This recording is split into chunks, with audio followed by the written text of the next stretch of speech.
very much, my sister Remy.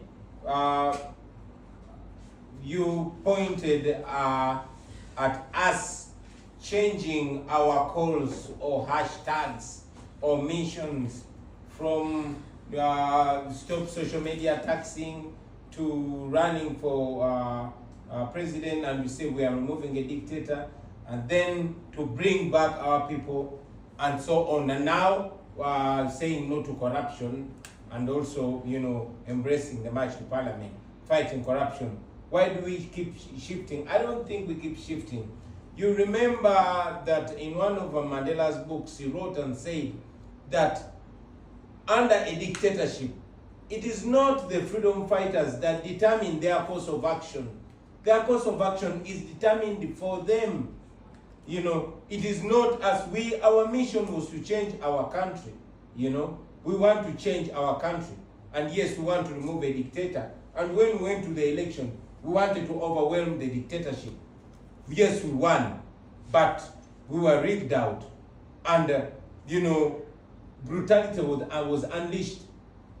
They pushed us from claiming our win to claiming the right to exist, because they started abducting people, and we were reduced to demanding for our people. As we speak right now, those people are still missing, and we are demanding for their unconditional release.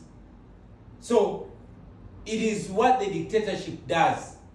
Today, when they arrest me, we might be pushing for a certain campaign. But when they abduct Remy Bahati, we are going to be diverted to free Bahati. The same way, young people are supposed to be strategizing on where to march on Tuesday, but they are strategizing on how best to raise bail fees for their comrades. This is not inconsistency, Bahati. This is pragmatism.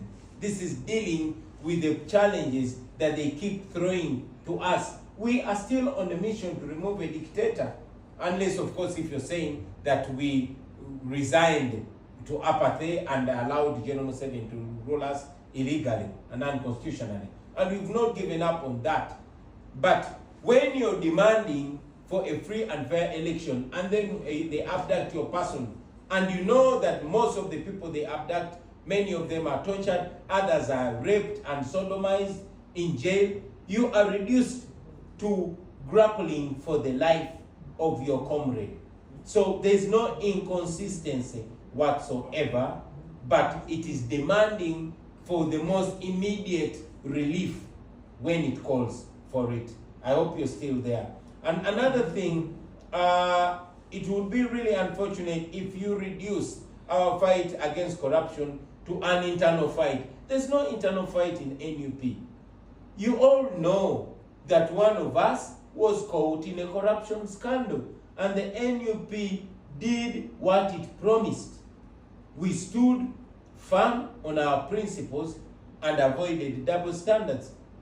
So it is not an internal controversy like the media has been struggling so much to paint it. NBS and many other both news agencies have been trying to frame this as an internal fight, an internal power struggle. That is not the case. That was a stand against corruption, and now all of you are joining in, and we are embracing that. So just to let you know that we don't have any internal fight, and also that we have no inconsistency whatsoever, Remy. We are still removing a dictator, but still when a dictator abducts one of our people, we are reduced to fighting for them, and then we'll go back on course. Thank you.